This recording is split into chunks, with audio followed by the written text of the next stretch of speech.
Coffee shapes our mornings, energizes our afternoons, and anchors countless conversations around the world. It is a drink woven into humanity's routines and rituals. A presence in homes, cafes, marketplaces, and offices.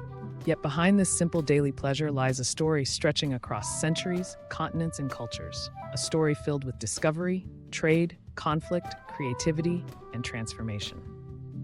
Today, in this first episode of our series on coffee, we explore where the journey begins, the origins of the coffee plant, its legendary discovery, its spread through the Middle East and into Europe, and the remarkable regions where it is grown today. Later episodes will take us deeper into processing methods, roasting, and brewing. But first, we travel back to the forests where it all began.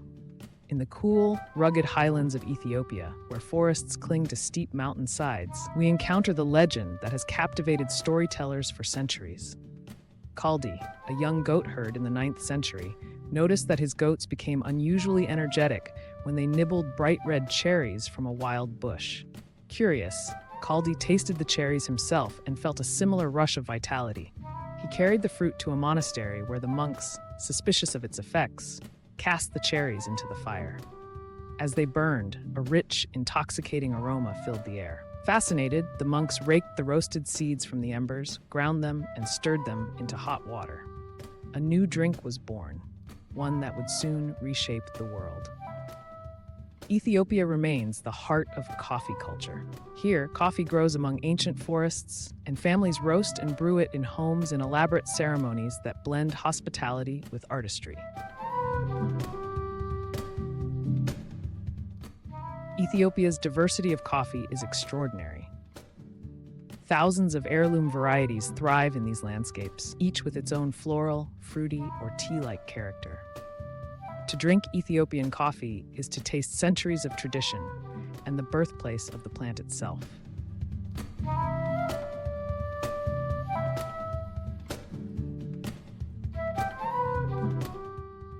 Across the Red Sea, Yemen became the first center of cultivated coffee.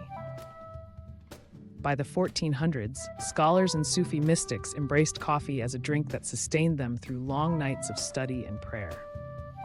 They developed early roasting and brewing techniques, and from Yemen's port city of Mocha, coffee spread across the known world. Yemen's unique terraced farms and ancient varietals still produce one of the world's most distinct coffees, earthy, spicy, and rich with history. As coffee took root across the Middle East, from Yemen and Ethiopia into Saudi Arabia, Syria, Iraq, Egypt, and Istanbul, it ignited a cultural transformation. In cities like Damascus, Cairo, and Baghdad, early coffeehouses, kaveh-khana, became vibrant social theaters. Musicians played the oud, poets performed epic verses, scholars recited philosophy, and storytellers captivated crowds with tales both ancient and new. People gathered to debate theology, politics, science, and literature, or simply to enjoy the novelty of a beverage that sharpened the mind. These spaces evolved into intellectual hubs, places where ideas circulated with a freedom rarely found in formal institutions. The energy of open conversation made some rulers and religious authorities uneasy. Throughout the 16th and 17th centuries, coffeehouses were periodically shuttered in cities from Mecca to Istanbul, not because of the drink itself, but because of the conversations it nourished. Yet every ban failed. Coffee, and the culture around it, was too deeply woven into the social fabric. It became a symbol not merely of hospitality, but of mental clarity, social exchange, and communal inquiry. When coffee finally reached Europe through Venetian and Ottoman trade routes, it carried this entire cultural tradition with it, and it arrived precisely when the continent was on the brink of intellectual upheaval. European coffeehouses quickly mirrored their Middle Eastern counterparts. In London, Paris, Oxford, Vienna, and Hamburg, cafes became gathering places for writers, scientists, merchants, political thinkers, and early economists. Suddenly, Europeans had access to a drink that fueled wakefulness and discussion, replacing the ale and wine often consumed at breakfast. Coffeehouses soon flourished. In London, they became known as penny universities, because one penny bought a cup and a lively intellectual debate. Patrons could join conversations about astronomy, mathematics, art, finance, empire, and philosophy. In Paris, cafes grew into salons where artists, philosophers, and writers gathered. The infusion of open, caffeine-powered dialogue helped propel the Enlightenment.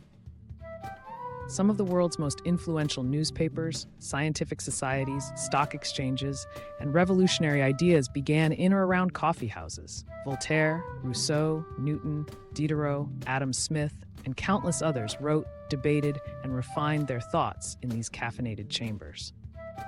In many ways, coffee acted as the intellectual fuel of the 17th and 18th centuries, an agent that sharpened the mind, softened social boundaries, and nurtured a public sphere where ideas could be challenged and spread. From the Middle East to Europe and beyond, coffee didn't just travel as a commodity. It traveled as a catalyst, an accelerant for conversation, curiosity, and cultural transformation. As demand grew, coffee spread along the equator, a region now known as the Coffee Belt. Each land shaped the bean in its own way. In Africa, Ethiopia offers floral, complex, otherworldly coffees. Kenya is known for bright, juicy blackcurrant notes, while Rwanda and Burundi produce sweet, clean, vibrant beans. In Arabia, Yemen's coffee is earthy and spicy. South America brings Brazil's chocolatey, nutty, smooth coffees and vast production. Colombia is balanced and refined with mountainous terroirs, while Peru and Bolivia offer clean, organic, high-elevation gems. Central America features Guatemala's volcanic intensity, Costa Rica's precision processing, and Honduras and El Salvador's sweet, reliable, rising quality. In North America, Mexico produces gentle, aromatic coffees and is increasingly specialty-focused. The Asia-Pacific region includes Indonesia's earthy, bold, wet-hulled coffees, Vietnam as the world's largest Robusta producer, and Papua New Guinea's wild, fruity, complex beans. Each region is a symphony of soil, climate, altitude, and culture.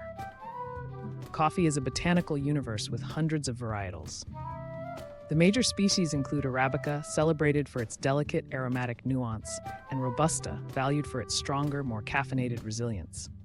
Rarer varieties such as Liberica and Excelsa offer distinctive and unusual flavor profiles. Within Arabica, iconic varietals include Typica, Bourbon, Caturra, Catuai, Mundo Novo, SL28 and SL34, Geisha, or Gesha. These varietals reflect centuries of cultivation, migration, and innovation.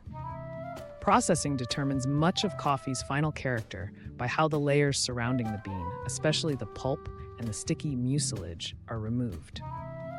In the washed or wet process, the fruit layers are removed, revealing a clean, bright, and structured flavor shaped by careful fermentation and washing. In the natural process, whole cherries are spread out to dry in the sun. The bean ferments within the drying fruit. This often results in sweeter, fruitier, fuller-bodied coffees with complex flavors. Meanwhile, honey is a hybrid method where the skin is removed, but some or all of the sticky mucilage layer is left on the bean during drying. It strikes a balance, achieving more body and sweetness than washed coffees. Processing is a science of timing, temperature, and technique, an art form practiced in thousands of farms across the world. From green bean to finished cup, we'll delve deeper into processing methods, roasting, and brewing techniques in our upcoming episodes. Coffee is a cultural bridge, a drink that has traveled with humanity for centuries, connecting farmers, traders, thinkers, artists, and everyday people around the world. It begins as a cherry in a distant forest and becomes a global companion, a source of comfort and creativity. If you enjoyed this episode, like and subscribe to Athena World Journey, and stay tuned for the next episode of our Atlas of Knowledge series on coffee.